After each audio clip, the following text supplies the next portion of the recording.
So we're back at the end of the proving grounds. Gonna flip this lever. The doors open, and we have outside the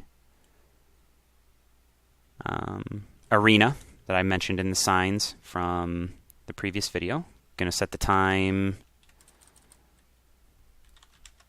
to 0 so that it's at least light enough outside you can see. Right here you can't see it, but when you get close enough, there is some tripwire that when you walk across, it's going to send a redstone signal through a series of relays. Behind me up above on the other side of the ceiling, there is an array of dispensers that they can't see yet, but they're all filled with arrows. I want to say that in total there are 240 dispensers, each having 9 stacks of 64 arrows. So quite a few arrows. For each cycle of the redstone circuit, each one of those 240 dispensers will fire 3 arrows. Additionally, when the arrows are done firing, I have it timed so that a row of creepers will drop on the other side of the soul sand you see just before you. They create a wall of exploding bad guys. It makes it very difficult to proceed across the slow-moving soul sand.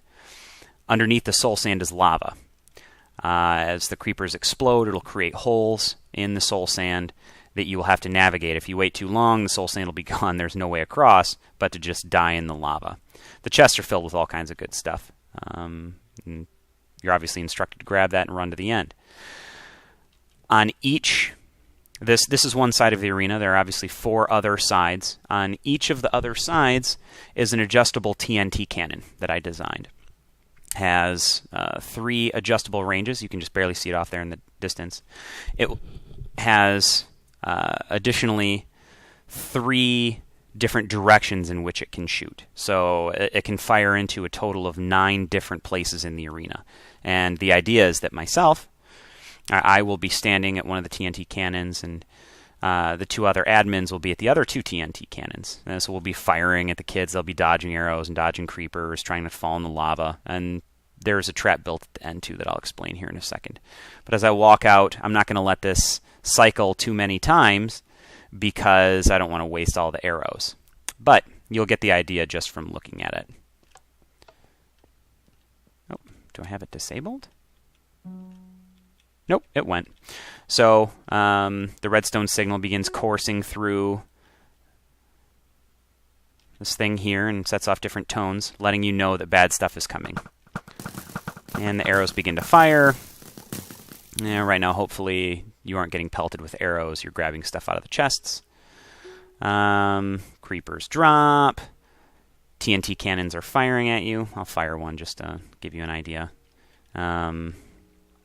You know what? I'm going to cover that in the last segment, just so you can see exactly how those work. But they're dodging all of these different things and collecting what's inside the chests. That's a little map, actually a treasure map that I included with some diamonds and stuff located near an area central to the town that everyone lives in. But you reach the end. Hopefully you have enough loot to make it worth your while. You run and jump across this to escape, hopefully not dying from the creepers. Now, this is the last trap that I'm going to talk about here in a second. The way it works, we have 4 pressure plates. If you fall on either of them, all of these pistons will close and trap you inside of the nether portal. I'm not going to do it. Trust me, it works. It's very effective. But if they fall down in either of these holes, they're going into the nether. And on the other side is nothing but death, for sure. There's nowhere to go from there. Which is really a kick in the ass because you're literally 2 steps from completing this. Oh, and I need to shut this down, which I'm going to do with this block here. It's going to interrupt the redstone signal, make sure it doesn't cycle again. Because after a while you have too many arrows and people start lagging. It gets to be a real pain in the ass.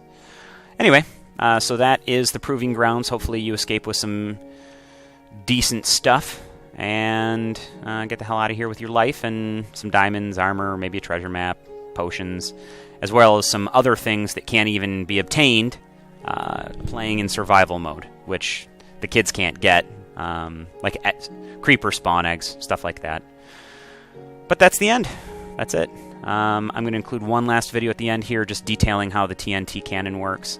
It's pretty basic. Somebody's probably already done something similar, but I'll show you how that works in the next video.